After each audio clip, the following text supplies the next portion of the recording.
Entonces vamos a ver que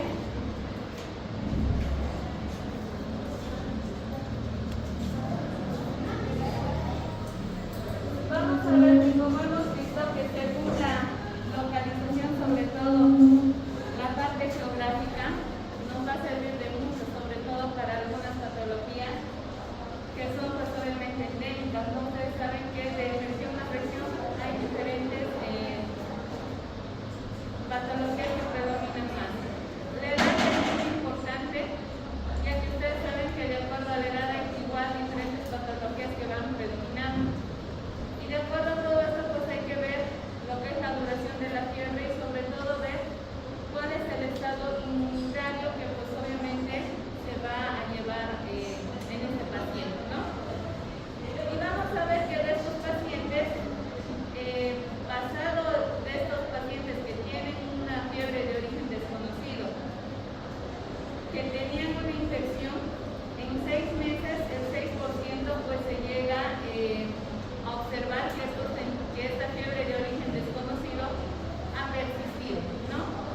Entonces vemos que pues no solamente va a ser sobre el transcurso de un tiempo, ¿no? Sino que esta fiebre todavía puede persistir por 6 meses de aquellos pues, que tenían una infección. Y pues vamos a ver que también en este porcentaje que hemos visto que son del 10 al 30% que no hemos logrado determinar lo que es el origen, entonces vamos a ver que de esto a los 5 años el 3% llega a tener una mortalidad, ¿no? Y pues obviamente hay que ver otras causas también de todo lo que ya habíamos mencionado.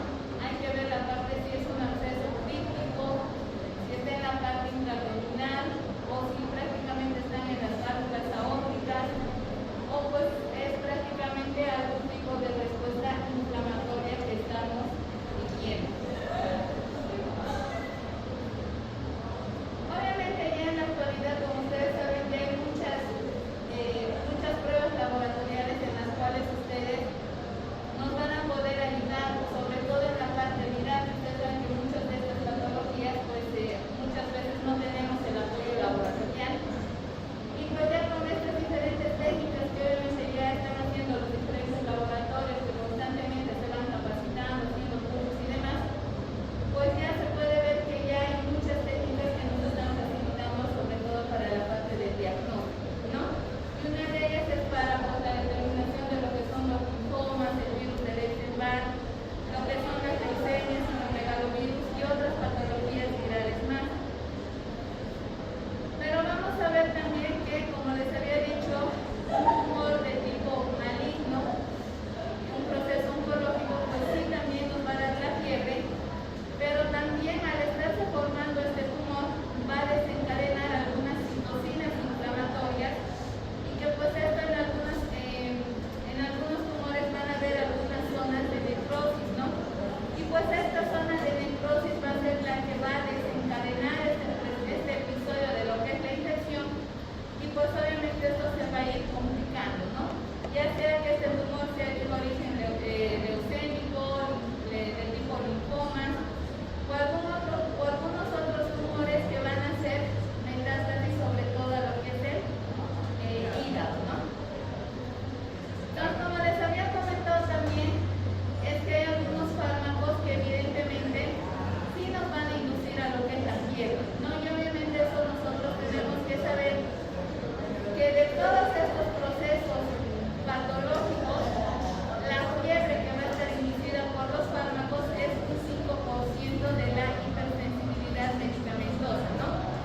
Y pues obviamente una vez que ya se retira lo que es la parte de lo que es la fiebre, digo los medicamentos, entonces vamos a ver que muchos vamos a poder evitar algunos estudios y ya cediendo lo que es la parte de los fármacos, pues la fiebre va a ir disminuyendo. Entonces vamos a ver que dentro de los gérmenes que van a causar lo que es la fiebre tenemos antimicrobianos que obviamente tenemos que conocer cuáles de ellos nos van a causar fiebre, algunos medicamentos cardiológicos, neurológicos y pues algunos que para lo que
Ya, cuando me dicen linfocitos, ¿en qué infección estamos pensando?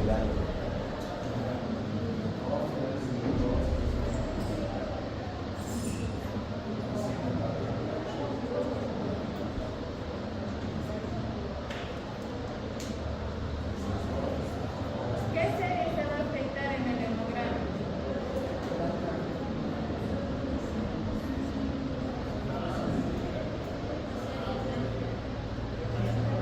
La serie para que esas bacterianas aumentando los linfocitos para hacer actividades la linfopenía para virus y la neurocitose para las veces no es medido como linfocitos, entonces vemos todos los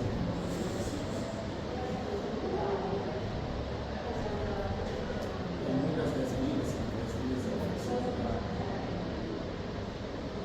O sea que para decir infección, cuando me dices mayor a 10.000, pues tiene que estar mayor a 10.000.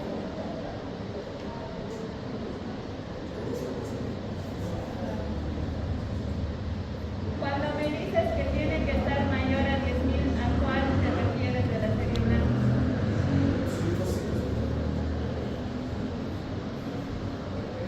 No.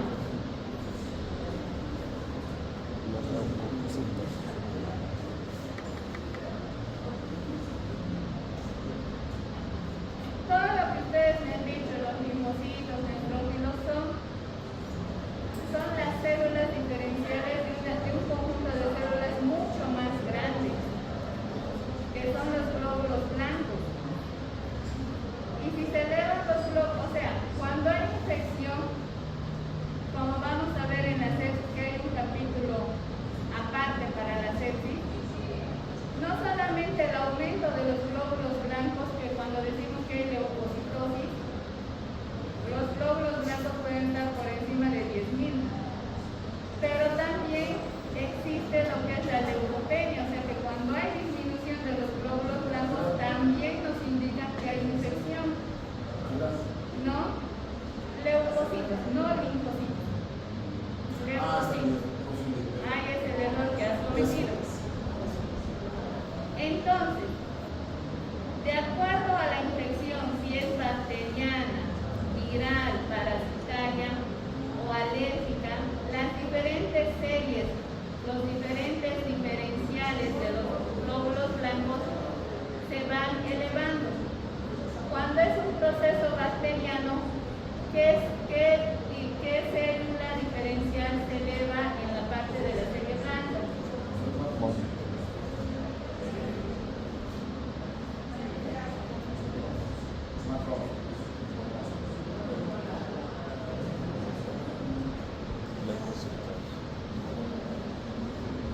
Porque siempre decimos, ¿no? Leucocitosis con desviación a la izquierda, con desviación a la derecha. Cuando se elevan, cuando hay un proceso bacteriano, ¿cuáles se elevan? Los neutrófilos, ¿verdad? Entonces, cuando hay un proceso bacteriano, los neutrófilos se van a elevar. Y cuando es un proceso viral, los linfocitos se van a elevar también, porque ahí va a haber van a disminuir los neutrófilos, pero los linfocitos se van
no a todos de canto les van a pedir todo, perfil tiroideo, perfil hepático, perfil lipídico, no. Entonces es de acuerdo a la patología en la que ustedes están sospechando, de acuerdo a eso ustedes van a pedir lo que son las diferentes pruebas bioquímicas. Ahora obviamente lo que es el PET y el PCR son dos pruebas con reactantes de fase aguda. Evidentemente en un proceso infeccioso, en un proceso febril, obviamente se van a elevar, pero obviamente no nos va a especificar si es una patología viral, si es una patología bacteriana o es un proceso oncológico, no nos va a especificar el tipo de patología. Solamente se va a elevar porque hay un proceso infeccioso de características que son agudas, pero hasta ahí nomás, y después ya al tercer, hasta el quinto día hace su pico y después obviamente estos van desapareciendo, ¿no? Entonces sí nos pueden ayudar a determinar los hemocultivos, urocultivos, coprocultivos, de todas las secreciones que ustedes quieren hacer los cultivos, pues también se les debe solicitar. Y pues obviamente si estamos pensando en algún proceso reumatológico, pues pediremos pruebas de anticuerpos antinucleares como los ANA, los ANCAS, para pedir lo que son las pruebas de lupus y todo lo demás, pues obviamente vamos a solicitar, ¿no? Y si es que hay que pedir serologías para citomegalovirus, VIH, TRIVAL, toxoplasma y algunas otras patologías virales, pues también lo tienen que solicitar de acuerdo a lo que ustedes estén sospechando. Si estamos sospechando de una patología pulmonar, podemos ir desde lo más simple, que es una radiografía de tórax, que obviamente ahí nosotros vamos a poder ver la parte de si es que hay una imagen de condensación o qué está pasando en la parte pulmonar. Pero también ustedes saben que en la radiografía de tórax podemos ver la parte del corazón, podemos ver el botón aórtico, lo que son la parte ósea y demás, ¿no? Pero más específicamente pulmón, que es lo que nos va a especificar un poco más específico. Pero si la radiografía de tórax no es concluyente o prácticamente no encontramos nada, pero a la auscultación se encuentran algunos ruidos que son patológicos, entonces ahí podríamos solicitar una tomografía de tórax para ver qué cosa más nosotros estamos, qué nos puede dar más de panorama, o si es que estamos viendo alguna imagen que no está, que desconocemos, o que el mismo radiólogo tiene desconocimiento de esta parte, entonces sí podríamos solicitar esa tomografía para ver más específicamente ante qué nos estamos sometiendo. Si es la parte abdominal, desde una simple igual radiografía, ecografía, tomografía, sí se lo puede hacer en la parte abdominal también para obviamente llegar a lo que es el diagnóstico. Entonces, ya lo hemos estudiado, ya hemos dado lo que es la parte laboratorial, la parte imagenológica, de acuerdo a lo que nosotros estamos sospechando, y pues ahora nos queda hacer lo que es el tratamiento. ¿Cómo vamos a hacer el tratamiento en una persona que pues obviamente lo vamos a manejar ambulatoriamente? Pues vamos a ver que para nosotros el manejo ambulatorio es un poco más conflictivo, si ustedes quieren, uno por el tiempo, que ya les dije que en la consulta es máximo 15 minutos por persona, que pues obviamente nosotros tenemos que indagar en la parte del examen físico, llegar a un diagnóstico, solicitar los estudios imagenológicos y laboratoriales que nosotros creemos de acuerdo a la patología que vamos a estudiar, y pues nosotros tenemos que tomar la decisión de darle un tratamiento de acuerdo al diagnóstico en el cual nosotros nos estamos basando. Entonces, si se dan cuenta, esto para nosotros viene a ser un problema en la situación de que el paciente nos va a mostrar algunos signos o síntomas inespecíficos, donde el paciente nos puede hacer sospechar desde que puede ser una neumonía, puede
hemos detectado, ¿no? Entonces, o que puede ser que ahora en el examen físico encontremos algo más, ¿no? Que haya algún dato más al examen físico que pues obviamente nos va a dar chance de darnos más pistas. Si ustedes quieren que en esta parte nos tendremos que volver como detectives, ¿no? Y de acuerdo a estos nuevos hallazgos que nosotros vamos a recabar nuevamente, entonces solicitaremos nuevamente nuevos estudios laboratoriales, nuevos estudios imagenológicos. Entonces vamos a ver que también la tos es una causa de fiebre. Todos los que hemos enfermado patologías respiratorias, desde una simple faringoamigdalitis hasta las enfermedades más graves como una bronquitis, neumonía, asma, siempre va a haber lo que es la tos, ¿no? Ustedes saben que la tos es un mecanismo de defensa y pues que es lo último que desaparece en un proceso respiratorio, ¿no? Entonces vamos a ver que cuando la tos persiste por menos de 3 semanas, ya nos va a dar a que podemos descartar de que es una patología grave, ¿no? Entonces puede ser que sea solamente una bronquitis o algo viral, que pues obviamente eso va a ir cediendo poco a poco.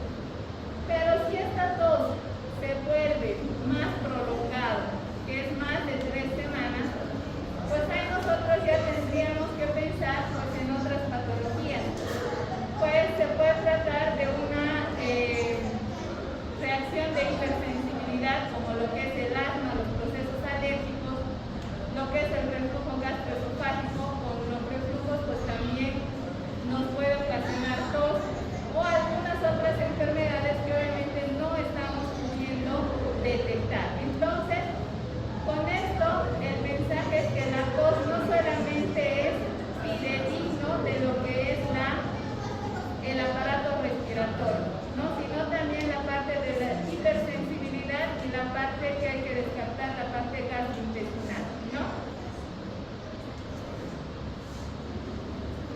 La piel, ustedes saben que pues la piel es un órgano es el órgano más grande y más extenso que tenemos en todo nuestro cuerpo, y que pues lo bueno de la piel es que la piel no nos va a esconder absolutamente nada, ¿no? Entonces siempre la piel se va a manifestar con algunas lesiones, ya sean pápulas, máculas, vesículas, ampollas, lesiones eritematosas, pústulas, petequias,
toxinas pues obviamente ya han hecho la parte de su eliminación, de la producción de estas toxinas, y pues obviamente eso nos ha causado todas estas molestias gastrointestinales, ¿no? Entonces hay que investigar el entorno epidemiológico en el cual el paciente ha estado, si es que ha viajado y al extranjero y ha estado en contacto con una persona enferma, llámese salmonela, llámese hepatitis B o hepatitis C o algún otro tipo de hepatitis que se contagia de persona a persona.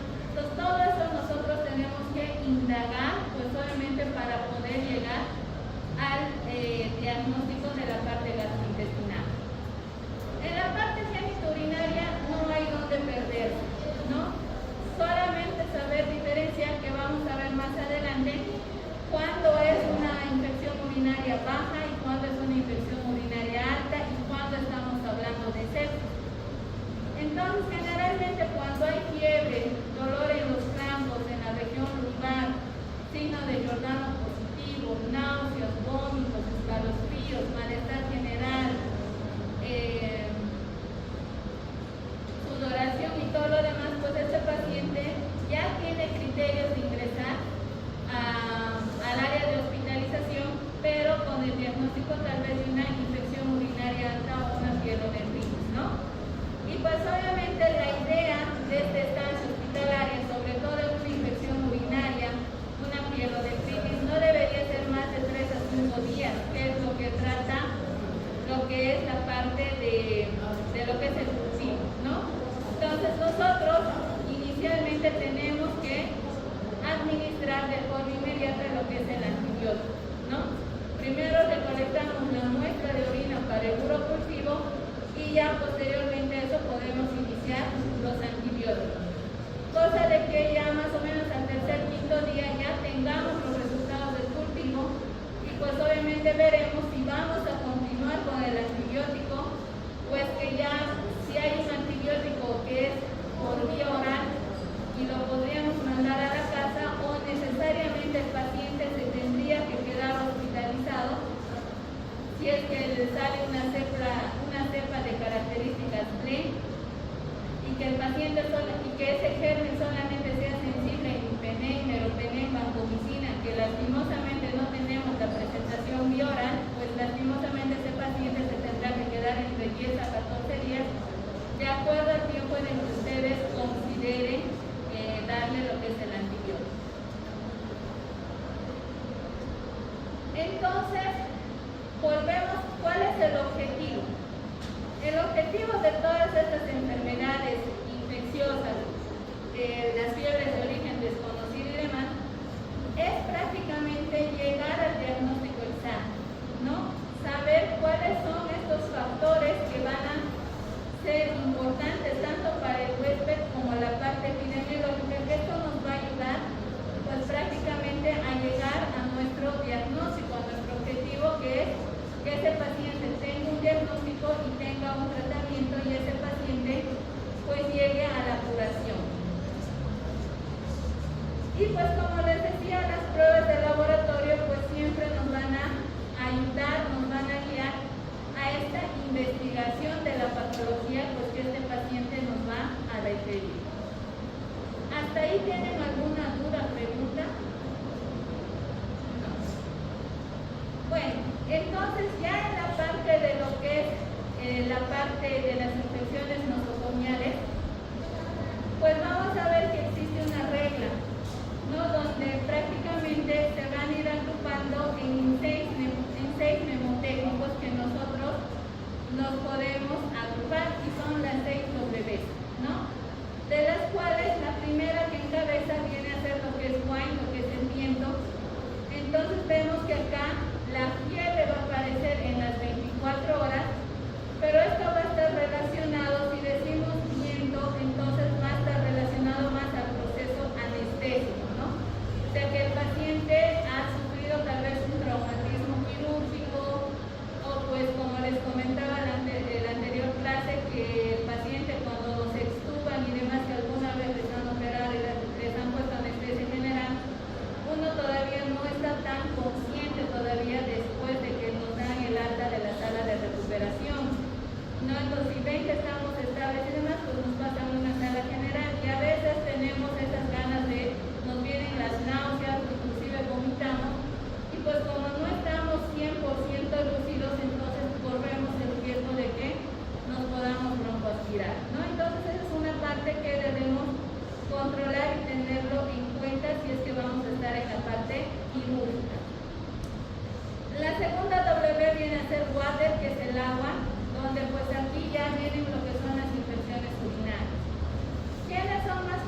Cuando hay esta formación de coágulos, ustedes saben que puede ir ese coágulo o al sistema nervioso central, o a la parte pulmonar, o a la parte cardíaca, o inclusive a los miembros inferiores, ¿no? Entonces los émbolos, los cuadros embolígenos, pues también están presentes, ¿no? Y obviamente aquellos pacientes que tienen alto riesgo de hacer algún evento embólico, pues obviamente tenemos que iniciar la profilaxis trombótica, ¿no? Llámese que se puede utilizar heparina, enoxaparina.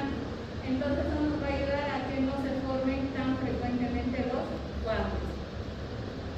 La quinta W, que vendría a ser el Bondel-Drop, pues viene a ser, ya se refiere a la parte de los medicamentos milagrosos, ¿no? Donde nosotros hemos iniciado un antibiótico y pues el paciente al séptimo o décimo día ya el paciente no tiene ya ninguna molestia, no tiene fiebre, no tiene ya inclusive esa alergia que el paciente refería. Entonces los mismos pacientes lo llaman como medicamento milagroso, ¿no? Que prácticamente se han curado. Y por último, lo que es más importante, nos hacemos nosotros la pregunta, ¿what we did? Lo que hicimos o qué hicimos, ¿no? Y esto pues ya es una alerta para nosotros, sobre todo para la parte clínica, de ver la posibilidad de que qué ha sido de esta infección. Porque cada infección que ustedes se van a ir tocando en el transcurso de su vida profesional, van a ver que pueden ver 10 neumonías y las 10 neumonías son totalmente diferentes. Pueden, en la parte quirúrgica, pueden operar 1000 vesículas y las 1000 vesículas son totalmente diferentes, ¿no? Algunas van a ser más fáciles, otras les va a costar, algunas hasta incluso tienen que llamar a otro cirujano tal vez con más experiencia para que les colaboren y demás. Entonces, de paciente a paciente, todo es diferente. Y entonces en esta parte nosotros, cada paciente nos va a dar una enseñanza a cada uno de nosotros. Y nos va a decir si hemos tratado bien, si hemos tratado de la forma adecuada la infección, o si es que esta bacteremia que el paciente ha sufrido, al colocarle nosotros un catéter venoso central, hemos producido esta infección, o estamos hablando de una infección iatrogénica que nosotros desconocemos o hemos producido. Entonces, con cada paciente que nos va a tomar una evaluación, cada paciente, entonces nosotros tenemos que ir viendo y recordando, porque en algún momento, si nos ha tocado un caso muy difícil de sacar un paciente, tal vez en un par de años o tal vez en menos tiempo nos va a volver a tocar tal vez la misma patología, ¿no? Entonces siempre tenemos que ver qué es lo que hemos hecho anteriormente y qué de nuevo vamos a hacer. Entonces, ya como conclusiones de lo que es la fiebre de origen desconocido, como ustedes han podido ver, y esta pregunta nos hace en la parte del texto, ¿no? Nos dice, ¿es más probable que la infección sea de origen infeccioso o que se relacione a otro proceso? Como hemos visto en el tema, pues prácticamente puede ir desde una simple infección viral hasta patologías mucho más complejas como neoplasias, enfermedades vasculares, enfermedades reumatológicas y demás, que nos van a causar diferentes reacciones adversas de acuerdo a la situación en la que nosotros nos vamos a encontrar.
de acuerdo a lo que ustedes encuentran, si me encuentran hipotenso, taquicárdico, taquipneico, que está cianótico, está diaforético, está obnubilado, y pues ustedes ven que ese paciente en algún momento se va a cansar, hablando de la parte respiratoria, les va a hacer un paro respiratorio que tienen que intubar y ese paciente tiene que ir a la terapia intensiva.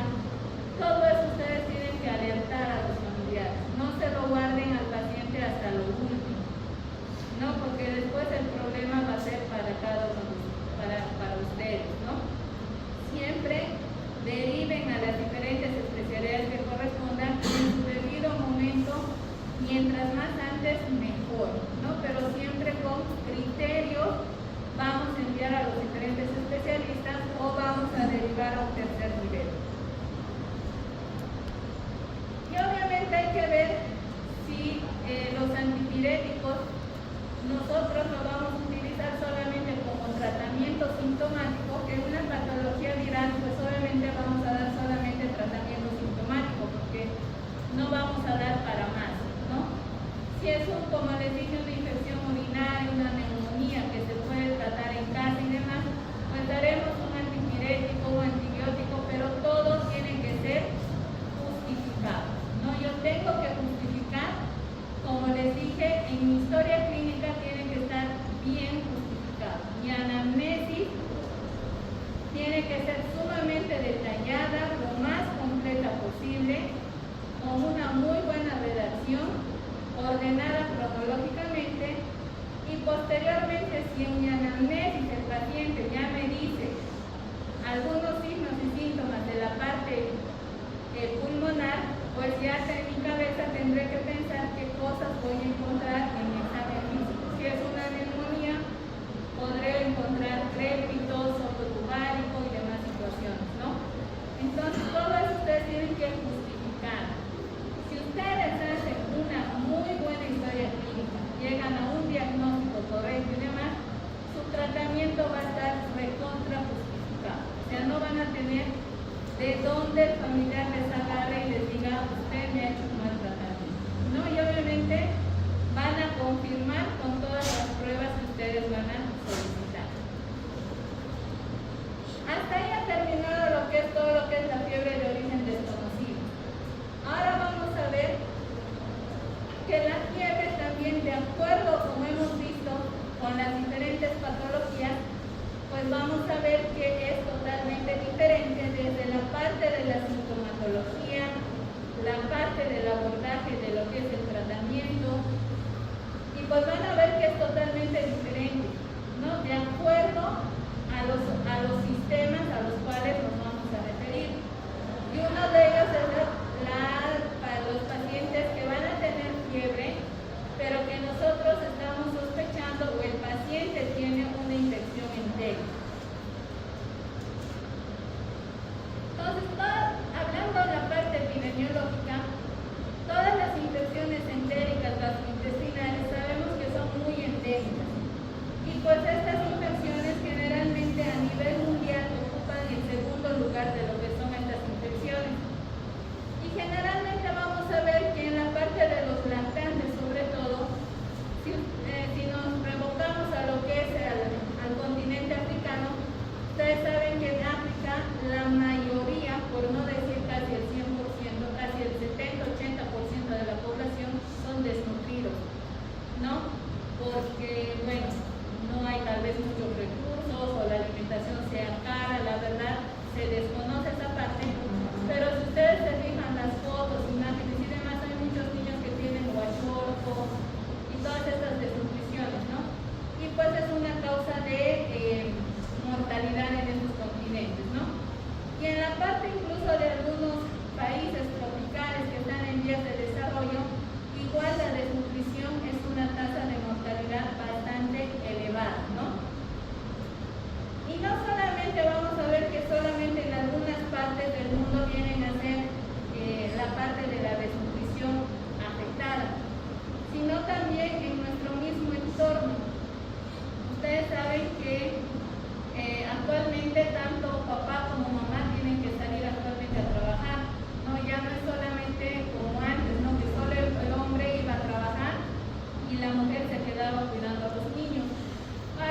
obviamente ambos tienen que salir a trabajar porque pues lastimosamente la situación económica es muy crítica, ¿no? Y pues ¿qué hacemos cuando tenemos hijos? Lo que pasa es que ya a partir de los 2 años, ¿a dónde les mandamos a los niños?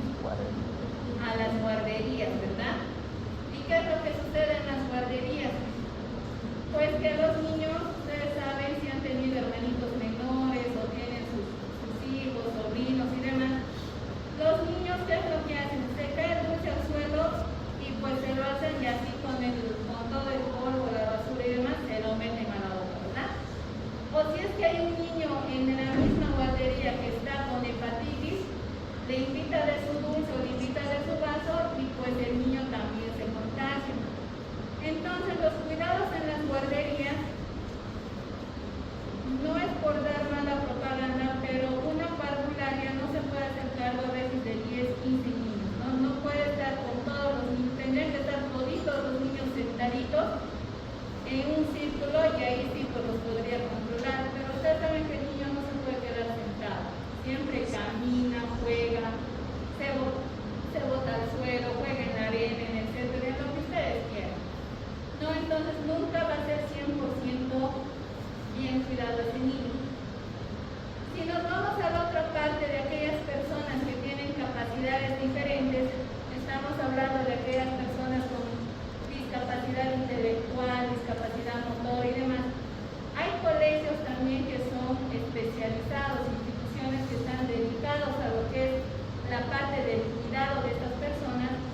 Y pues sabemos que al igual que las guarderías en las parvulares, igual estas personas con discapacidades diferentes, pues obviamente igual sufren de algún hábito antihigiénico. Y yéndonos al otro extremo de la vida, las personas de la tercera edad. Muchos de ustedes ya tienen papás que tal vez ya se encuentran en la tercera década de la vida o tienen sus abuelitos, y algunos de ustedes, o tal vez muy pocos, tienen a sus bisabuelos con suerte con vida, ¿no? Entonces, ¿qué es lo que hacen? Nadie se puede ocupar de esas personas.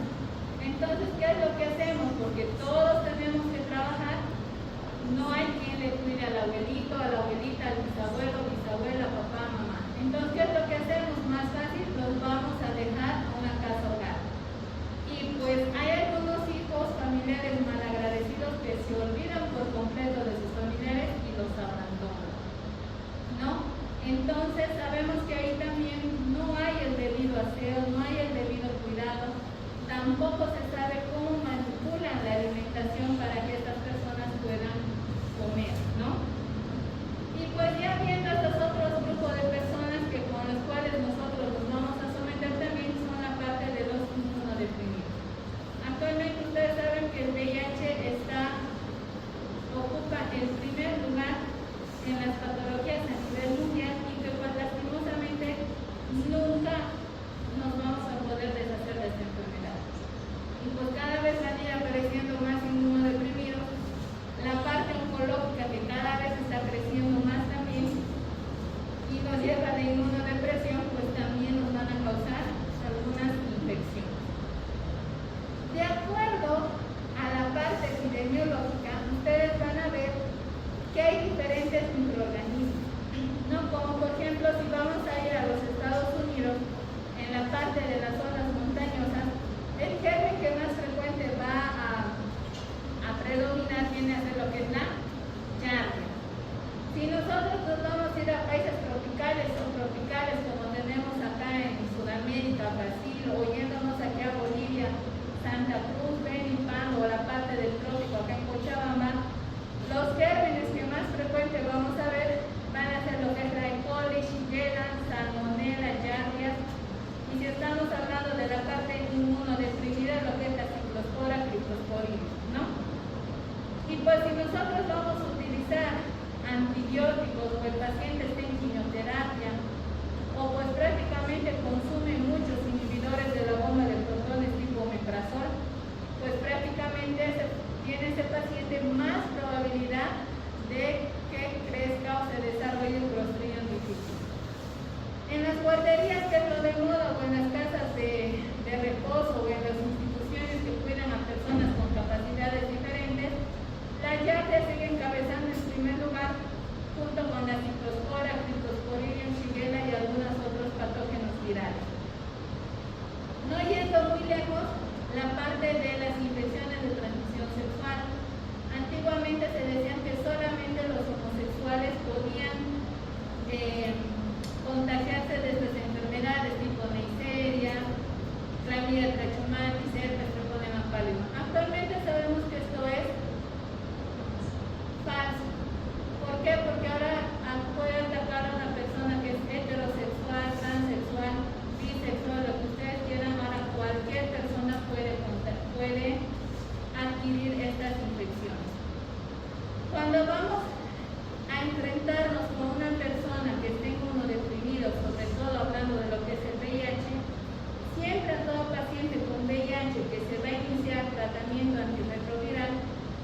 cuando estos van a tener una fiebre sostenida, o vamos a hablar de una fiebre entérica, en las cuales vamos a ver que cuando esta fiebre sostenida está acompañada de lo que es la sintomatología gastrointestinal, náuseas, vómitos, diarrea, vamos a sospechar en Salmonella typhi, Campylobacter, Shigella y lo que es la Yersinia. Y pues obviamente para esto, ustedes saben que para la Salmonella necesariamente nosotros tenemos que hacer lo que es el hemocultivo y el coprocultivo, ¿no? Actualmente la reacción de viral pues ya no está, si ustedes quieren, ya está en desuso, ¿no?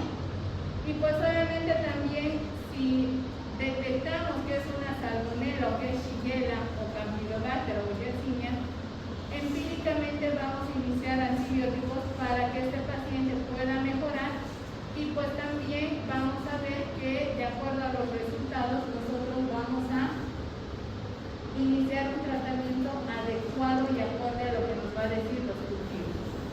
Si estamos hablando de un paciente o de estos pacientes que tienen una diarrea acuosa, o sea que las deposiciones son realmente líquidas, así como el agua, vamos a pensar en que puede ser ocasionado por lo que es el virus cholerae, que nos va a dar el cólera, la E. coli enterotoxigénica, la Shigella y la Salmonella. Entonces, para esto nosotros, antes que los laboratorios, que los cultivos, ya sabemos que el paciente está perdiendo líquido, está perdiendo electrolitos. Entonces, lo primero que nosotros tenemos que hacer es iniciar una terapia o una reanimación hidroelectrolítica, que es lo primero que nosotros debemos hacer. Poner una vía periférica, administrar la solución adecuada, hidratarlo a ese paciente. Mientras hidratamos, pues vendrá el laboratorio, le tomarán las muestras correspondientes y demás, ¿ya? Entonces, nunca se olviden, cuando un paciente viene deshidratado con una diarrea acuosa, lo primero es suero. Si el paciente está viniendo con vómitos recurrentes, pues ya aquí vamos a pensar en lo que es algunos virus como el rotavirus, el norovirus, o algunas bacterias como el Staphylococcus aureus, el Bacillus cereus. En acá pues obviamente tenemos que pedir los laboratorios correspondientes, detectarlos, y pues de acuerdo a eso vamos a iniciar el tratamiento respectivo. Si el paciente viene y nos dice que está teniendo deposiciones líquidas, pero de características sanguinolentas, entonces ahí debemos pensar Salmonella, Lentamueva histolítica, Campylobacter jejuni, lo que es la Shigella, ¿no? Y pues ustedes saben que para esto necesariamente necesitamos coprocultivo o simplemente un coproparasitológico simple, ¿no? Con un coproparasitológico simple, la Lentamueva histolítica, la Shigella nos va a salir, ¿no? Pero para la Salmonella es el coprocultivo. Si la diarrea es persistente, o sea que cada vez el paciente tiene diarrea, entonces nosotros vamos a sospechar de que ya se trata de algún germen parasitario, protozoario. Puede ser de tipo Yardias, amebas. Entonces, con un coproparasitológico simple y un coprocultivo, pues obviamente ya nos va a dar la parte del diagnóstico. Pero no solamente con, si ustedes se han dado cuenta, casi la mayoría de los gérmenes que hemos visto son fáciles de detectar. Generalmente con un simple coproparasitológico nos va a dar lo que son los resultados, ¿no? Pero hay algunas pruebas específicas para ciertas características clínicas que pues obviamente nosotros debemos solicitar. Y una de ellas es la prueba de los leucocitos fecales. Esta prueba generalmente se lo va a pedir en aquellos casos graves o moderados que obviamente no sabemos específicamente contra qué estamos tratando. Y pues obviamente esto nos va a dar, lo vamos a pedir esta prueba cuando vamos a sospechar de algún proceso inflamatorio en la parte colónica que va a ser difusa, que puede ser esta inflamación secundaria a lo que es la Shigella, Salmonella y el Campylobacter. Hablando de lo que es la lactoferrina fecal, vamos a ver que sobre todo vamos a solicitar en aquellas diarreas que van a estar asociadas con la parte sanitaria, como lo que es el Entonces, para esto, si bien esta prueba de la lactoferrina fecal no es tan sensible para el Clostridium difficile, pero sí nos puede orientar o nos puede detectar algún grado de inflamación. Pero si nosotros estamos sospechando que un Clostridium difficile, la prueba ideal de elección viene a ser lo que es la toxina A y B para el Clostridium. Esta prueba sí nos va a ser muy útil, sobre todo si hay esos pacientes que han usado antibióticos por largo tiempo o están en quimioterapia o que usan inhibidores de la bomba de protones. Esta prueba es mucho más sensible, más fidedigna para la parte de la detección del Clostridium difficile. El coprocultivo para la determinación de algunas cepas como Salmonella, Shigella, Campylobacter, solamente en casos de aquellas diarreas que van a ser graves, y pues obviamente que las heces cuando usan marcadores van a salir positivos para algunos procesos inflamatorios. No, entonces esto solamente este coprocultivo, si nosotros vamos a pedir que nos detecten a estos tres gérmenes, el personal del laboratorio pues lo va a identificar con las diferentes tinciones y pues obviamente nos van a detectar estos tres gérmenes.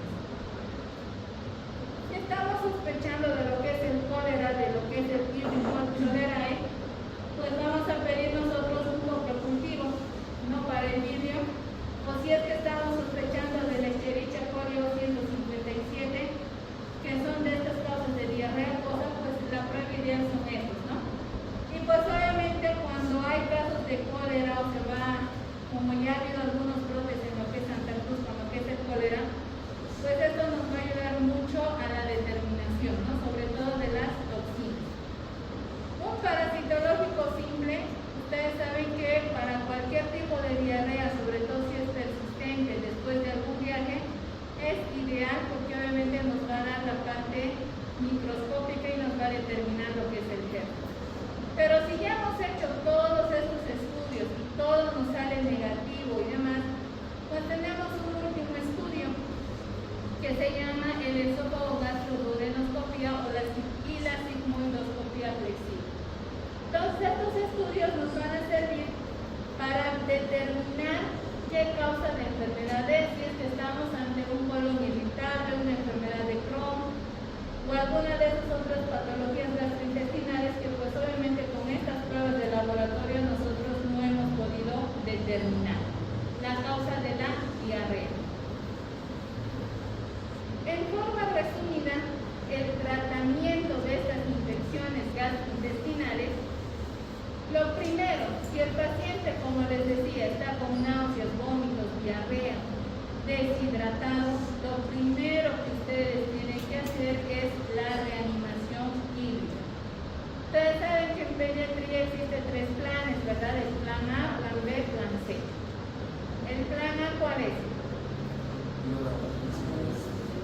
La vía oral. Entonces vamos a ver si ese niño o el anciano tolera lo que es la vía oral y pues obviamente si no hay náuseas, vómitos y demás, entonces el niño o ese adulto se va a ir a su domicilio encargándole a la madre de que le dé líquidos, algunas sopas, refrescos o al final de cuentas pues le indicaremos lo que son las sales de hidratación oral, ¿no?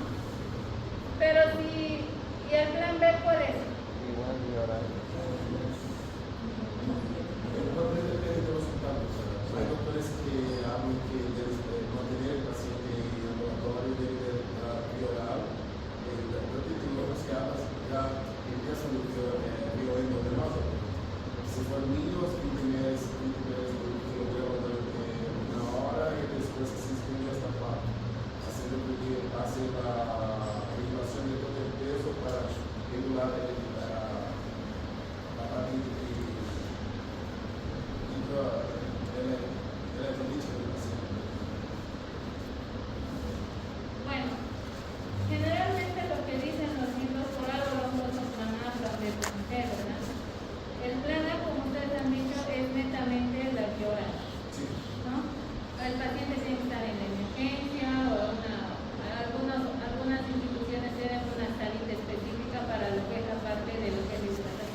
medicación o le pasen algún antibiótico y demás, si ese niño empieza a tolerarlo y llorar, obviamente terminando lo que es la solución que le han calculado, ya sea para 1 hora, 2 horas, 6 horas, 24 horas, no lo sé, es una internación de tránsito, si ustedes quieren, ¿no?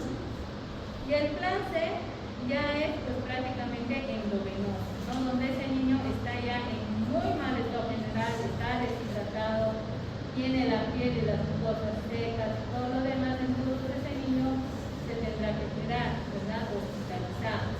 Lo mismo pasa con las personas de la tercera edad, nada más que nosotros en la parte de los adultos no vamos a hacer ni el plan A, ni el plan B, ni el plan C.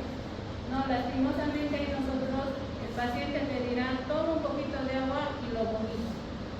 Y pues vemos que pues obviamente sí está deshidratado, tal vez nos va a llegar con hematomas y todo lo demás. Entonces ese paciente se tendrá que quedar hospitalizado, ¿no?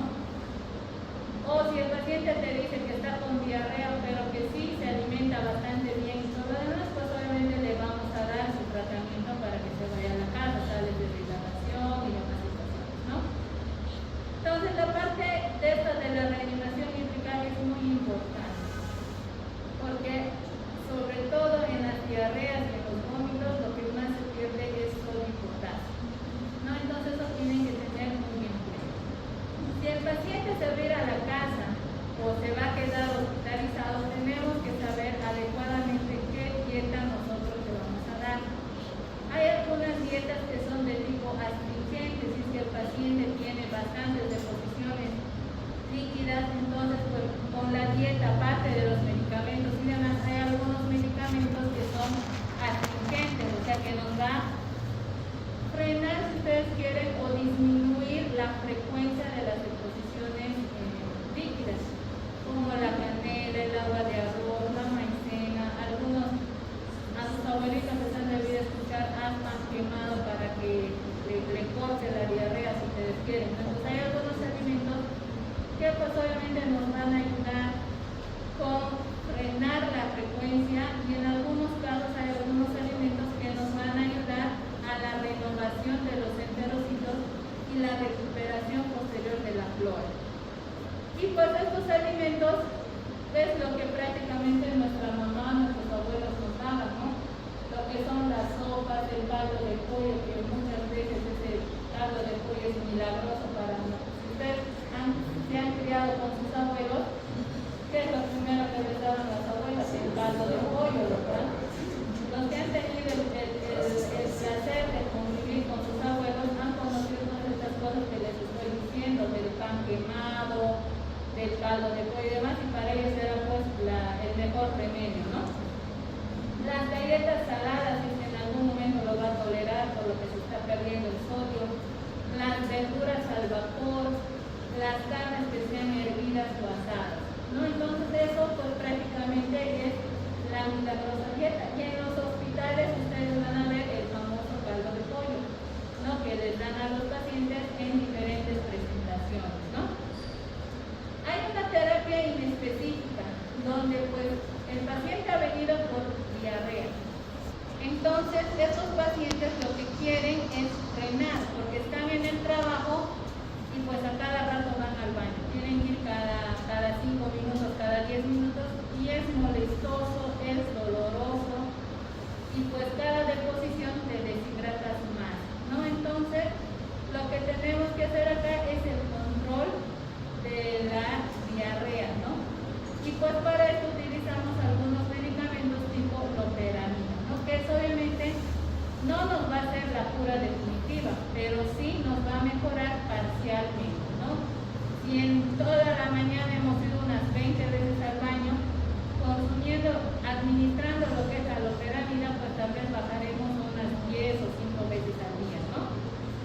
Ya la parte de los antibióticos empíricos, sobre todo cuando estamos hablando de una fiebre entérica o de las diarreas del viajero o de las disenterías, pues los antibióticos que son de mayor elección para el tratamiento empírico son lo que son las fluoroquinolonas y la cipromicina, ¿no? Por eso es que se ha vuelto muy frecuente, ustedes van a ver, cuando hay disenterías y demás, lo primero que dan es ciprofloxacina, ¿no? Y pues obviamente se Ya cuando ya tengamos el diagnóstico definitivo, el germen identificado, ya daremos un tratamiento específico de acuerdo a la etiología. Si estamos hablando de algún protozoario, ameba, llaves y demás, pues vamos a dar el tratamiento antiparasitario, será metronidazol, imidazol, ceftriaxona, de acuerdo a lo que pues nosotros vamos a emplear o de acuerdo a la experiencia que cada uno va a ir adquiriendo. Y pues si en algún momento nosotros vamos a viajar a una zona que es endémica, donde está la diarrea del viajero, y necesitamos hacer una profilaxis, pues podemos tomar lo que es la rifaximirina, 200 miligramos cada 12 horas, y pues obviamente durante la estancia en la cual nosotros vamos a estar. ¿Hasta ahí tienen alguna duda, pregunta? No.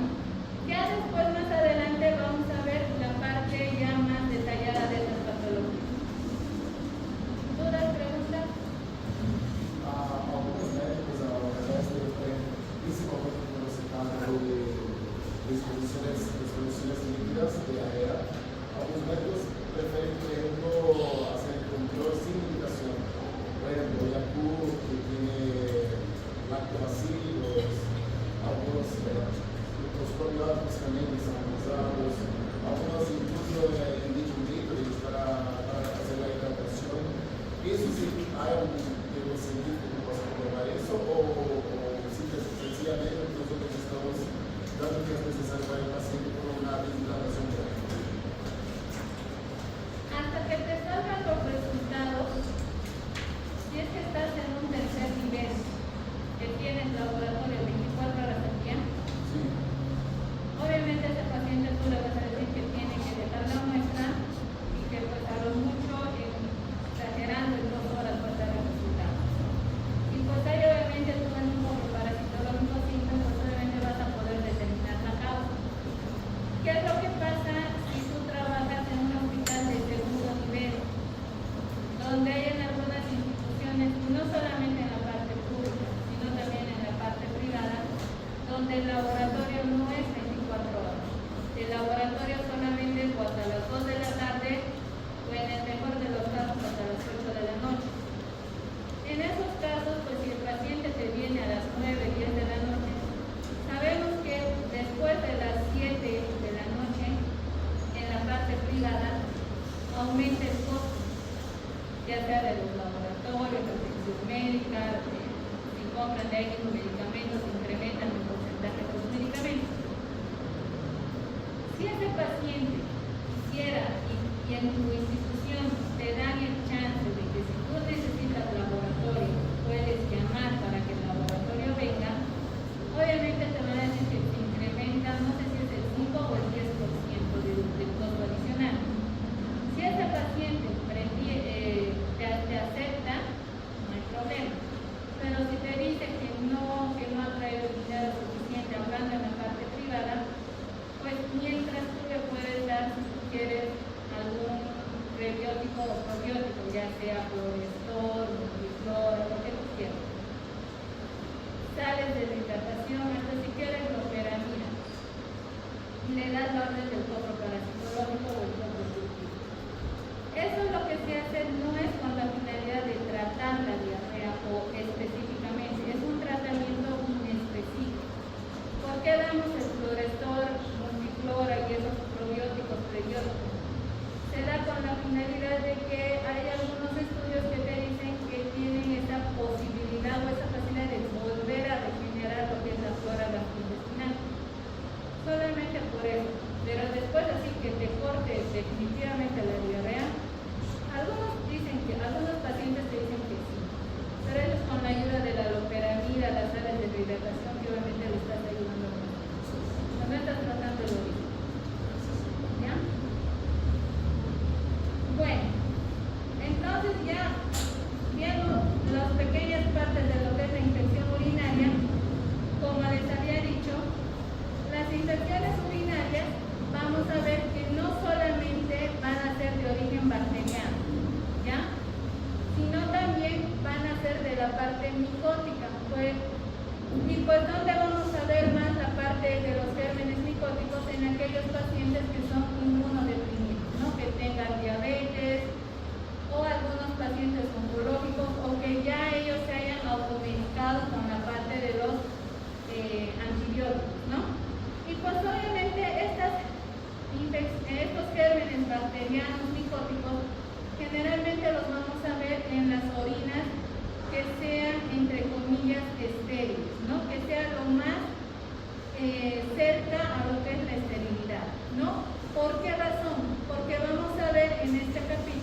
no solamente había existido una infección urinaria alta y una infección urinaria baja, sino vamos a ver que existe una bacteriuria asintomática. O sea, ¿qué quiere decir eso?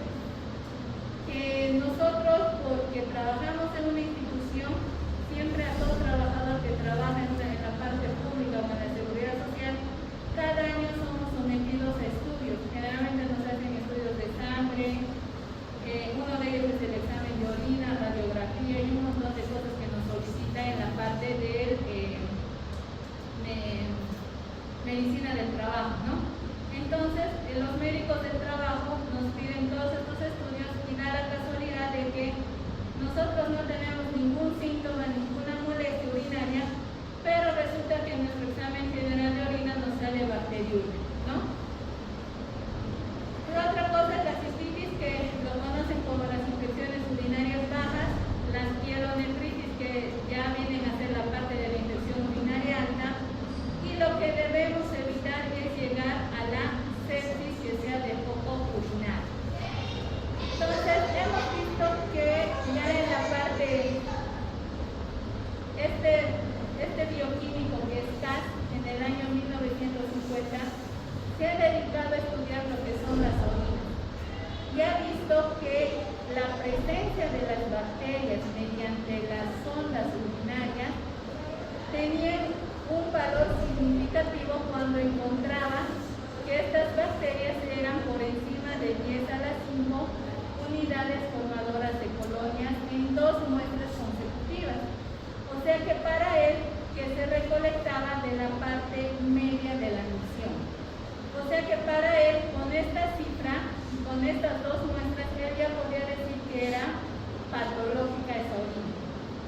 Pero ustedes saben que han ido avanzando los tiempos, se han ido modernizando y demás, y se ha visto que en algunas pruebas son mucho más específicas y mucho más sensibles. Entonces, ustedes saben que tanto en el hombre como en la mujer, la cifra de los glóbulos blancos en la orina es totalmente diferente. Entonces, como es más frecuente en la mujer, han visto que cuando se llama una infección urinaria baja o una cistitis que tiene, siempre se encuentran de 10 elevado a la 2 o más por unidades formadoras de colonias por ml, ¿no? Pero si ya la mujer está con una pielonefritis, lo que se espera encontrar es que sea de 10 elevado a la 4 unidades formadoras de colonias por ml de estos leucocitos. Si ya